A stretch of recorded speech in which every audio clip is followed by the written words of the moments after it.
কবিতাৰ শিৰোনাম সাগৰ। সাগৰ, তই বেয়া নাপাবি অ'।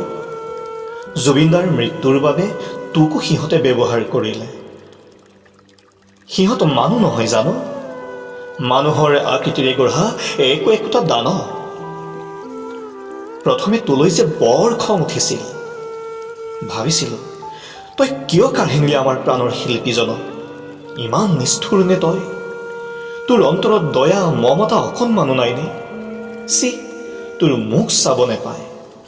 এনেদৰে ভাবিছিলোঁ জান। তদন্তৰ শেষতহে বুজিলোঁ আচলতে তই যে নিৰ্দোষী। জুবিনদাৰ মৃত্যুৰ খবৰ পাই তয়ো যে আমাৰ দৰে সীমাহীন দুখ পাইছ, সেয়া পিছতহে বুজিলোঁ। তোৰ বুকুৰ বেথা বুজোতে আমাৰ অলপ সময় লাগিল। তই বেয়া নাপাবি সাগৰ।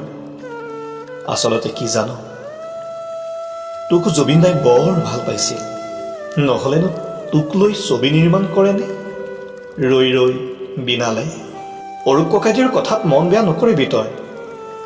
তেওঁ হয়তো সেই সময়ত কথাবোৰ মোৰ দৰেই ভাবিছিল, সেয়েহে লিখিছিল, সাগৰ, তোক মই বেয়া পালোঁ। পুনম, অৰূপ ককাইদেউ, পাৰিলে সাগৰক তুমি ক্ষমা কৰি দিবা। আচলতে সাগৰৰ গাত কোনো দোষ নাই। দোষ জুবিনদাৰ ভাগ্যৰ, আমাৰ ভাগ্যৰ। দোষ সেই নৰপিশাচতৰ। আৰু সাগৰ, তই আমাক বেয়া নাপাবি, প্লিজ বেয়া নাপাবি। ধন্যবাদ।